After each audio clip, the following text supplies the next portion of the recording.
Assalamualaikum dan salam sejahtera.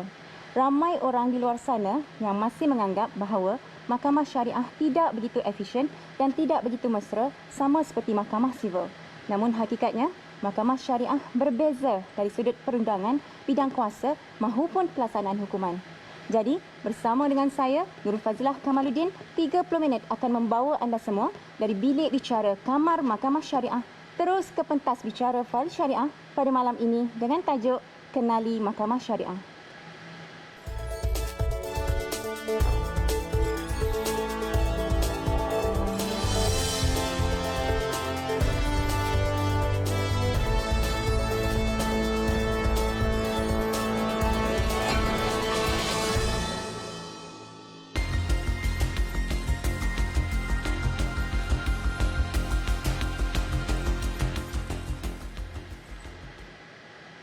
Malaysia mengamalkan sistem dui undang-undang iaitu kita mempunyai mahkamah sivil dan juga mahkamah syariah. Dan bila kita sebut tentang mahkamah syariah, pastinya ia berkaitan di bawah bidang kuasa kerajaan negeri. Dan bila kita sebut tentang mahkamah syariah, pastinya ia melibatkan kes al-ehwal keluarga seperti perkahwinan, perceraian, nafkah, hadhanah atas pencarian dan sebagainya. Kita akan membincangkan topik ini dengan lebih lanjut, namun kita lihat dahulu paparan BP ini.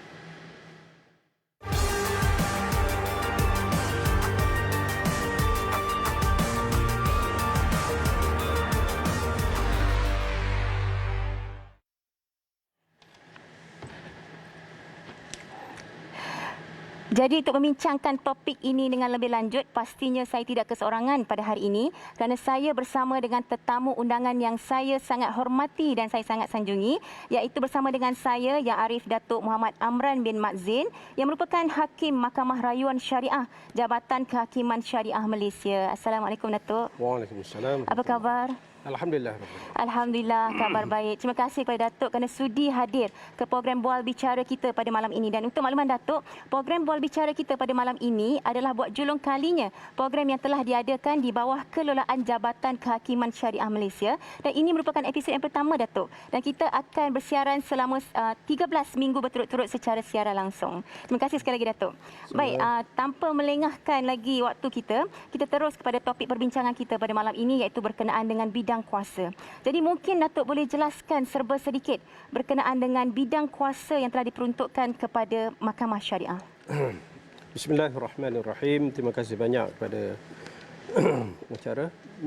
Pertama-tamanya yang perlu kita lihat dan sebagaimana yang telah dijelaskan sebenarnya tadi bahawa Mahkamah Syariah itu agak berbeza dengan Mahkamah Sivil itu sendiri kerana kedudukannya. Betul. Kerana kewujudannya sendiri berdasar kepada sejarah perundangan itu sendiri yang membentuk kedudukan Mahkamah Syariah seperti mana yang ada sekarang. Jadi kalau dalam konteks perbicaraan kita pada malam ini secara santai supaya rakyat ataupun orang awam di luar sana dapat mengikuti dan memahaminya supaya ianya tidak dapat dilihat sebagai satu benda yang menjadi kengkangan untuk menghampiri ataupun mendampingi dan menyelesaikan permasalahan mereka dengan mahkamah syariah. Kita lihat bahawa mahkamah syariah itu adalah mahkamah yang berada di bawah bidang kuasa negeri-negeri dan oleh itu wujud orang panggil sesuatu tindakan yang untuk memulakan tindakan itu terpaksa hadir di mana pihak-pihak tersebut berada tempat tinggal ataupun lazim tinggal dan bila mana berlaku apa-apa isu bidang kuasanya adalah terbatas di antara negeri yang lain dan ianya merangkumi antara isu-isu yang berkaitan orang Islam Betul. dan isu-isu yang sebagaimana dinyatakan tadi kekeluargaan itu sendiri. Ya, betul. Jadi dalam konteks itulah kita lihat kalau tanggapan untuk terus memandang kecakapan itu adalah satu tanggapan yang sepatutnya berlandaskan kepada hakikat dan fakta sebenar. Ia tidak boleh dibuat satu anggapan dengan buat perbandingan yang tidak orang panggil tidak mendapati dengan ciri-ciri perbandingan betul. Dalam keadaan sekutu mahkamah itu sendiri dengan keadaan bidang kuasanya sendiri yang ada yang menyebabkan ruang lingkup untuk dia orang panggil memberikan sumbangan, berkhidmat, memberikan perkhidmatan itu ada had-had tertentu. Sebagaimana yang dinyatakan tadi tentang ruang bidang kuasa itu sendiri. Dan dalam konteks itu juga, walaupun Mahkamah Syariah itu sendiri boleh orang panggil mempunyai ruang lingkup dalam konteks orang Islam, tapi had untuk menjatuhkan hukuman, ya, had peraturan-peraturan yang ingin diwujudkan, peruntukan-peruntukan berkaitan masih tertakluk kepada peruntukan apa yang dibenarkan oleh perlembagaan sebagai undang-undang tertinggi di Malaysia. Baik, jadi mungkin boleh saya rumuskan di sini bahawa mahkamah syariah itu bidang kuasa dia hanya untuk di bawah bidang kuasa kerajaan negeri dan berkenaan dengan hal ehwal keluarga. Ya, betul ya? Ya. Baik, kita teruskan lagi perbincangan kita pada malam ini berkenaan dengan perkara 121/1A Perlembagaan Persekutuan. Mungkin ramai masyarakat di luar sana yang tak tahu apa itu perkara 121/1A Perlembagaan Persekutuan ini dan apakah kesan ia kepada institusi mahkamah syariah. Okey, terima kasih banyak atas soalan yang cukup baik. Bila kita sebut tentang pindaan yang berlaku pada Jun 1988, pindaan 121. Ya. 121 adalah melibatkan kuasa-kuasa kehakiman, persekutuan yang berkaitan dengan mahkamah tinggi. Jadi pindaan yang masuk yang berkaitan dengan 121(1A itu sendiri. 1A itu adalah merujuk kepada kuasa secara eksklusif diberikan kepada mahkamah syariah. Mana hasrat penggubal, hasrat parlimen semasa itu adalah untuk memberikan ruang lingkup ataupun memberi sinar dan nafas baru kepada mahkamah syariah untuk memberikan perkhidmatan ataupun ruang bidang kuasa yang lebih baik. Jadi dengan kata lain, pindaan 121(1A adalah satu penentuan bahawa mahkamah tinggi tidak lagi mempunyai apa-apa bidang kuasa terhadap bidang kuasa mahkamah syariah. Jadi maknanya tidak akan berlaku lagi apa-apa campur tangan, yang mana sebelum ini kita lihat ada perkara-perkara yang diputuskan, diselesaikan atau dibawa ke mahkamah syariah itu masih dibawa ke mahkamah awam atau mahkamah syariah sana bila ada apa-apa isu pertikaian yang mereka tidak persetujui. Jadi ini dengan sendirinya telah menyebabkan pandangan masyarakat itu sendiri terhadap mahkamah syariah telah mula orang panggil jadi menurun. mungkin saya boleh katakan bahawa dengan perkara 121/1A itu memberi satu nafas yang baru kepada mahkamah syariah dan pastinya mahkamah syariah mempunyai hak yang sangat eksklusif jika ada pecanggahan dari bidang kuasa di antara kedua-dua bidang kuasa di antara mahkamah sivil dan juga mahkamah syariah. Betul ya? Betul. Baik, kita akan membincangkan berkenaan dengan kekeliruan masyarakat di luar sana berkenaan dengan mahkamah syariah, Jabatan Agama Islam dan juga Majlis Agama Islam. Namun kita berhenti berehat sebentar, jangan ke mana-mana, teruskan setia bersama dengan kami.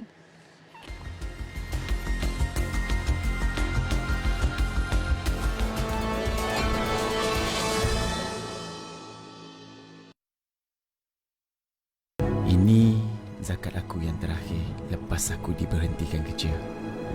Mudah-mudahan ada rezeki aku lagi lepas ni. Alhamdulillah, dengan bantuan zakat, negara aku dapat diteruskan. Mungkin kita tak sedar yang kehidupan kita sebenarnya saling memerlukan. Alhamdulillah, rezeki Allah itu luas. Allah Subhanahu wa taala berfirman, maka sesiapa berbuat kebajikan seberat zarah nescaya akan dilihatnya dalam surat amalnya, dan sesiapa berbuat kejahatan seberat zarah nescaya akan dilihatnya dalam surat amalnya. Berinfak dan berwakaflah kepada dana pembinaan kompleks Masjid Bukit Rahman Putra sekarang. Dah mati nak misal apa ya? Nadia, aku tak boleh nak tipu diri aku. Aku suka kau. Lepas malam tu aku tak boleh nak lupakan kau. Aku nak minta maaf. Look, aku tahu apa yang aku buat tu salah. Saksikan Sepi Itu Pasti setiap Isnin dan Selasa jam 6 petang hanya di TV Al Hijrah. Nabi SAW pernah bersabda, ihsan itu adalah kamu beribadat kepada Allah Subhanahu Wa Taala seolah-olah kamu melihat Allah Subhanahu Wa Taala. Sekiranya kamu tidak melihat Allah, maka sesungguhnya Allah melihat kepada kamu. Adakah hadis ini memberi makna kita boleh membayangkan Allah Subhanahu Wa Taala berada di hadapan kita ketika kita sedang beribadat? Ketahuilah jawapannya dan kupasannya bersama dengan saya Ustaz Tariq Jafri bin Muhammad Akbar pada slot 40 Kalam Junjungan setiap hari Ahad 7.30 malam.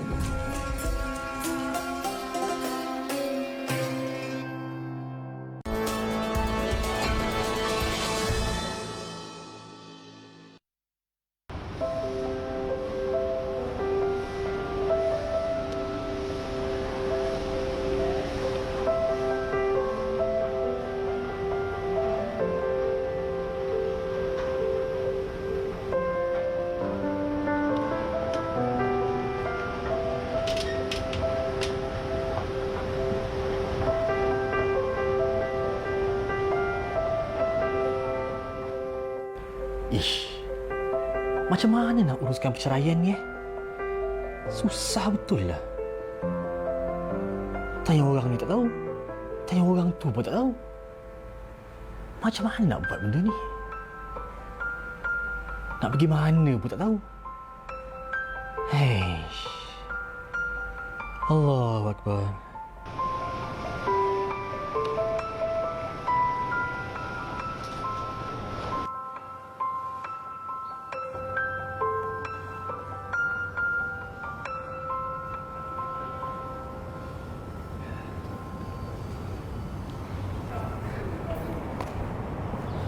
Nak ke mana, Dek? Nampak macam tercari-cari. Saya sebenarnya tengah cari ni bang, bahagian perceraian. Tapi nak pergi pejabat nikah ke? Pejabat agama ke? Atau nak pergi mahkamah terus? Ni saya tengah pening ni. Ya tak ya juga. Saya pun tak pasti kalau kita nak bercerai ni nak kena ke mana dulu ya. Tak faham saya. Tak boleh bang, sekejap dulu bang. Okey, cuba lagi.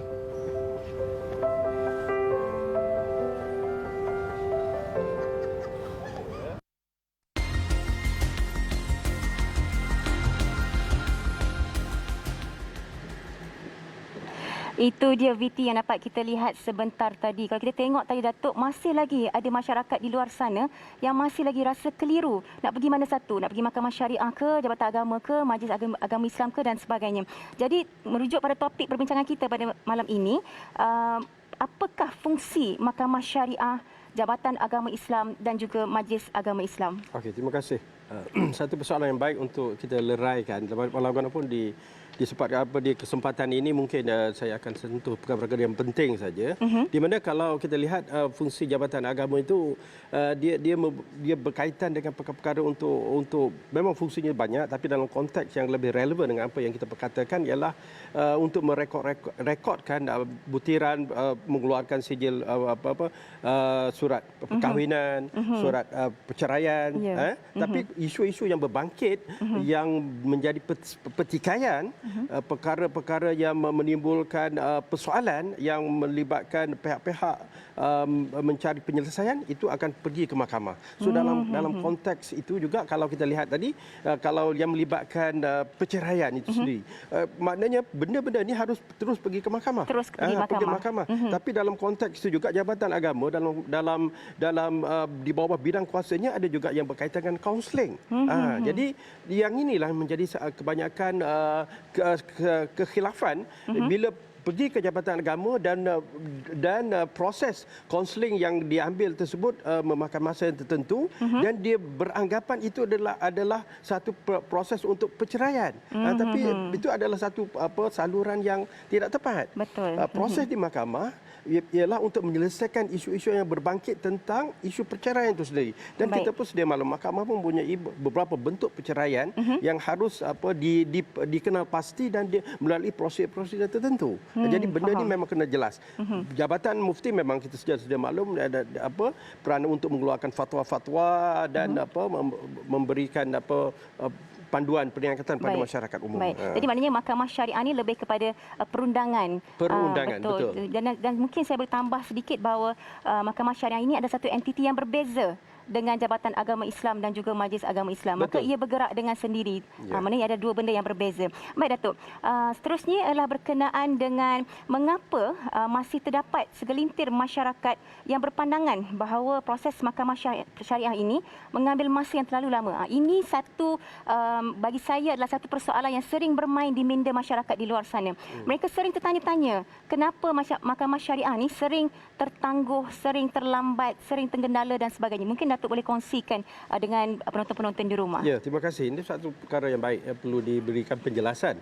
Sesuatu kes yang diutarakan di mahkamah, kita dengan membuat satu kesimpulan bahawa ianya melalui satu perkara tempoh jangka masa yang lama dan mempunyai halangan-halangan tertentu, kita patut menyelami dan melihat kes itu sendiri, pelbagaian kes itu sendiri dan di mana isu-isu tertentu yang perlu diperjelaskan, keterangan-keterangan yang perlu ada dalam kes-kes tersebut. Ya, dia berbeza, dia berbeza antara satu kes dengan satu kes yang tertentu. Dan dalam masa yang sama kita lihat institusi Mahkamah Syariah itu sendiri, keupayaan dengan prasarananya, keupayaan yang sedia ada, harus diimbangi kan dengan bebanan dan tanggungjawab yang perlu dipikul. Ya? Betul. Jadi kita lihat pertambahan penduduk, pertikaian yang berlaku, lepas tu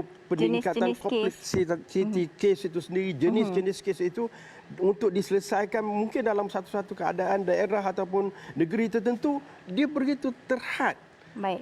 Hakim ataupun mahkamah individu yang untuk mengendalikan perkara tersebut. Jadi kita patut lihat secara global untuk buat cari satu penyelesaian supaya keadilan itu dapat dicapai dan penyelesaian dapat diberikan secara tuntas berdasarkan pada perundangan yang ada dan juga keupayaan untuk menyelesaikan perkara tersebut. Bagi saya ini satu penerangan yang sangat jelas daripada Datuk, kerana bagi saya mahkamah syariah itu terlambat atau sering tergendala dari segi kes itu adalah disengajakan, bukan adalah tidak sewenang-wenangnya berlaku, kerana mungkin ada prosedur-prosedur tertentu yang macam Datuk bagi tahu bergantung pada jenis-jenis kes, bergantung jadi dari segi perlu disusun dengan baiknya. Betul tu ya? Betul. Baik, kita akan membincangkan dengan lebih lanjut berkenaan dengan harapan Datuk tentang institusi Mahkamah Syariah itu sendiri. Namun kita berhenti berehat sebentar. Kita akan kembali selepas ini. Jangan ke mana-mana, teruskan setia bersama dengan kami.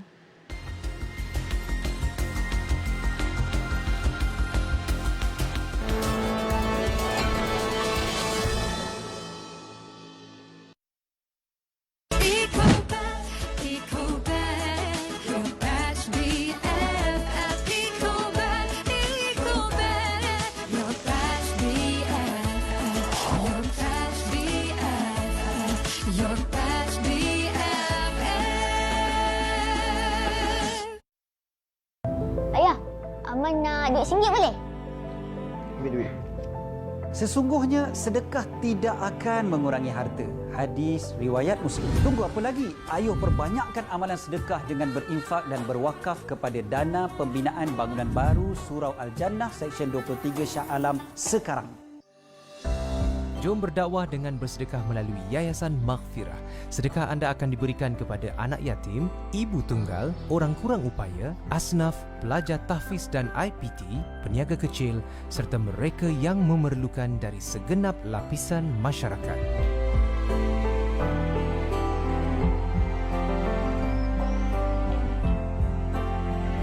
Layari yayasanmaghfirah.org sekarang.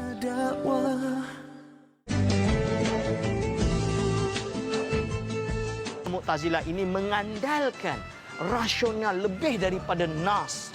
Walhal di dalam ahli sunnah wal jamaah kita kena balance bahawa kita menggunakan Al-Quran dan sunnah sebagai sumber dengan ditimbang oleh rasional yang sahih.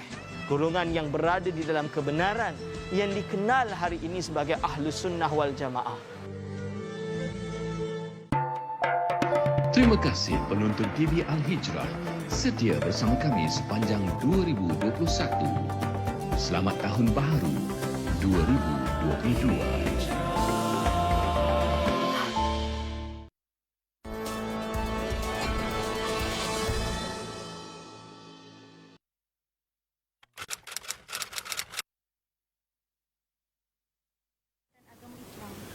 Jabatan Agama Islam ni adalah urus tadbir agama di wilayah persekutuan lah, di negeri-negeri lah. Manakala Mahkamah Syariah ni adalah yang menentukan sesuatu hukuman sekiranya berlaku kesalahan.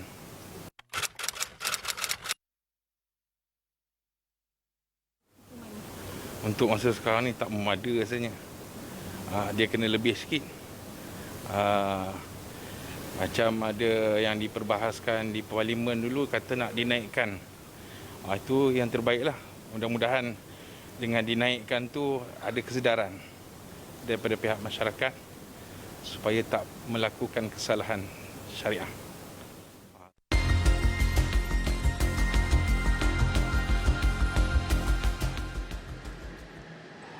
Terima kasih kerana masih setia bersama dengan kami. Itulah dia sedikit paparan yang dapat kita lihat daripada masyarakat di luar sana berkenaan dengan pandangan masyarakat tentang perbezaan Mahkamah Syariah dan juga Jabatan Agama Islam. Baik Datuk, kita sudah sampai ke penghujung rancangan. Mungkin ada sedikit ingin Datuk kongsikan bersama penonton kita di rumah, apakah harapan Datuk terhadap institusi kehakiman syariah di Malaysia? Okay, terima kasih. Pertama-tamanya kita lihat bahawa sebagaimana yang kita mulakan tadi perbincangan tentang pindaan tu, ruh ataupun hasrat adanya pindaan 1211A itu sendiri pada 1988 itu melalui Akta Parlimen 704 adalah untuk memastikan Mahkamah Syariah itu mampu bergerak dan menyelesaikan isu-isu tanpa ada apa-apa campur tangan. Jadi dengan itu kita amat berharap maknanya penghakiman yang diberikan benar-benar diberikan pengiktirafan supaya ianya benar-benar menepati dengan hasrat pindaan perlembagaan itu sendiri. Dan yang keduanya pula prasarana keupayaan yang sedia ada kita amat-amat mengharapkan diberikan penambahbaikan supaya ianya benar-benar dapat memberikan perkhidmatan yang terbaik. Sebab kita memang berhasrat untuk menyelesaikan tanggungjawab yang diberikan sebaik mungkin. Tapi dalam konteks itu juga kita harus mengimbangi dengan keupayaan kita. Sebagaimana yang saya nyatakan sebentar tadi. Dalam masa yang sama juga kita lihat Mahkamah Syariah itu jangan dipandang asing, terlalu asing pada kita. Ia adalah satu mahkamah yang sepatutnya dekat dengan diri kita dan dapat menyelesaikan urusan-urusan. Sebab itulah ianya dikhususkan pada untuk kita sebagai orang Islam. Dan ia pun lebih melibatkan kekeluargaan. Pertikaian-pertikaian yang berlaku kebanyakan melibatkan kaum keluarga, pasangan suami isteri atau bekas pasangan suami isteri. So dalam konteks ini, contohnya dalam kes perbuatan anak dan sebagainya, kita harus menyelami dan memahami kedudukan sebenar al-waqi' itu sendiri. Kalau berterusan bercakaran, yang menjadi mangsa adalah anak. Betul. Dan anak akan hilang dia punya ruang dan peluang sebagaimana anak-anak yang lain. Betul. Dia tidak lagi dapat bersama dengan ayah, tidak lagi dapat bersama dengan ibu di bawah satu bumbung. Dan ini akan memberi kesan yang berpanjangan. Tapi kalau kita tidak faham perkara tersebut, masing-masing berperang di mahkamah, masing-masing cuba menegakkan hak masing-masing, dan dalam masa yang sama kita menafikan perkara yang sebenar yang patut kita suburkan, kita banggakan. Bahkan ada kes-kes tertentu sanggup engage lawyer, peguam untuk mengendalikan sesuatu kes, fight the case, sedangkan kos untuk pembiayaan itu lebih banyak daripada menyelesaikan isu-isu yang berkaitan antara pihak-pihak. Betul. Itu perkara yang perlu kita fahami sebenar-benarnya. Dan kita juga harus lihat bahawa peranan Mahkamah Syariah itu sebagaimana yang telah ditegaskan untuk memberikan keadilan. Dan kita hanya bertegangkan kepada keterangan-keterangan yang ada. Jadi bila keupayaan untuk mendapatkan keterangan itu terbatas, ini akan menyebabkan beberapa kesulitan berlaku. Sebab itu kalau di kesempatan ini mungkin saya bacakan bahawa satu hadis yang menyatakan innama ana basharun wa innakum takhtasimuna ilayya wa la'alla ba'dukum an yakuna ilhan bihujjatihi min ba'dih. فأقضي بنحو ما أسمع فمن قضيت له من حق أخيه شيئا فلا يأخذه fa innama aqta'u lahu qit'an minan nar. Jadi maknanya kalau pihak-pihak bertikai itu, hakim akan berpegang kepada keterangan-keterangan. Mungkin salah satu pihak itu lebih petah bercakap, lebih bijak berhujah dan mengutarakan perkara-perkara semua. Tapi sebenarnya wakil dia menyalahi dengan kedudukan keadilan sebenar. Tapi sebab itu peringatan Nabi Muhammad SAW, jangan kamu ambil benda yang bukan hak kamu. Sesungguhnya jika kamu ambil itu adalah aku berikan qit'atan minan nar, sepotong api neraka. Itu adalah peringatan kepada kita semua. Jadi inilah membezakan kedudukan mahkamah syariah dengan mahkamah civil. Jadi kita amat malang kalau ada orang yang merasakan hilang dosanya walaupun dia melakukan kesilapan bila ia menang kes. Bukan. Benang kes ada mungkin berlaku kepada kedudukan-kedudukan tertentu. Tapi kita harus memahami tanggungjawab dan hak masing-masing. Jadi harapan kita supaya pihak benar-benar menghayati hak dan ingat bahawa pembalasannya bukan hanya di dunia tapi ia akan berkekalan dan perlu diberi pertanggungjawaban. InsyaAllah. Baik, terima kasih Datuk, yang saya kira penjelasan yang sangat-sangat jelas pada malam ini, betul-betul sangat sampai di hati apa yang telah diberikan kepada Datuk sebentar tadi. Baik Datuk, mungkin saya boleh rumuskan pada topik perbincangan kita pada malam ini, iaitu berkenaan dengan 3 perkara. Yang pertama, mahkamah syariah itu mempunyai peranan yang sangat besar dalam negara kita. Yang kedua ialah berkenaan dengan mahkamah syariah itu sendiri menyediakan dan melaksanakan perkhidmatan pengadilan mengikut undang-undang Islam dan pasti ia berlandaskan hukum syarak. Dan yang ketiga, dengan adanya perkara 121/1A Perlembagaan Persekutuan tersebut, maka mahkamah syariah mempunyai hak yang sangat eksklusif jika ada percanggahan dari segi bidang kuasa di antara mahkamah syariah dan juga mahkamah sivil, dan insya-Allah akan terus kepada mahkamah syariah. Baik Datuk, alhamdulillah kita sudah sampai ke penghujung rancangan Datuk.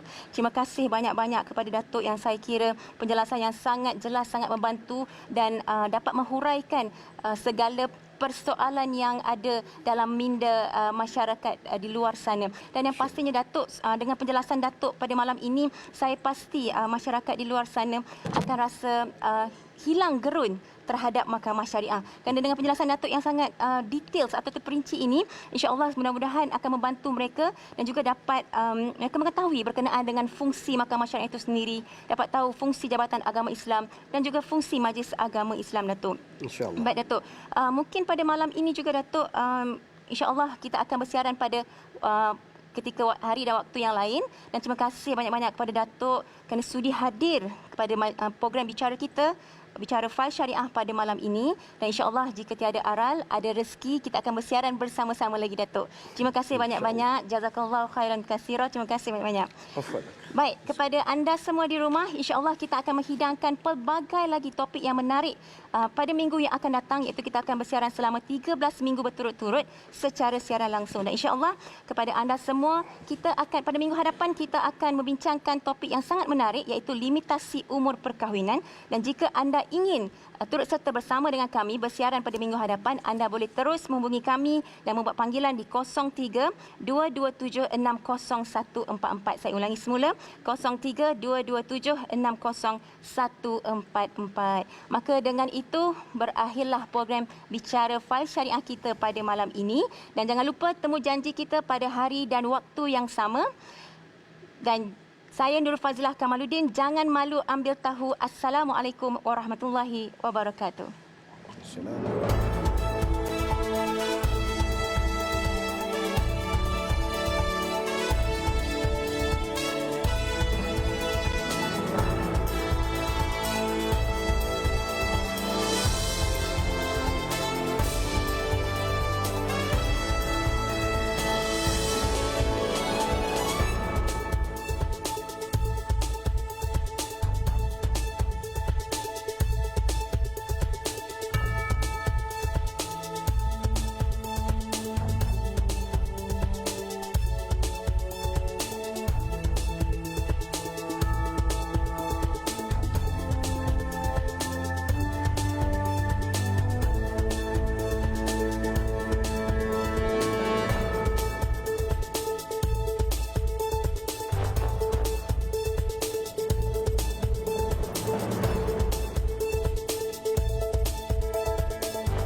mempesona.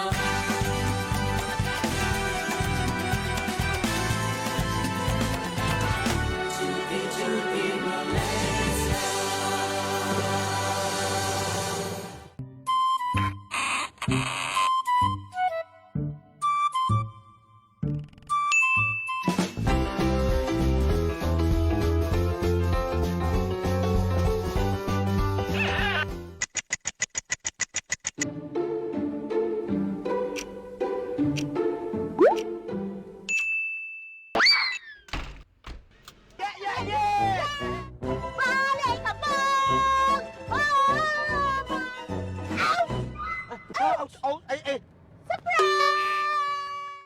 Walaupun rentas negeri dah dibenarkan, SOP kenalah jaga. Pakai pelitup muka. Dan buat ujian kendiri ke sebelum mulakan perjalanan. Gila bang. Abang! Tak boleh. Aku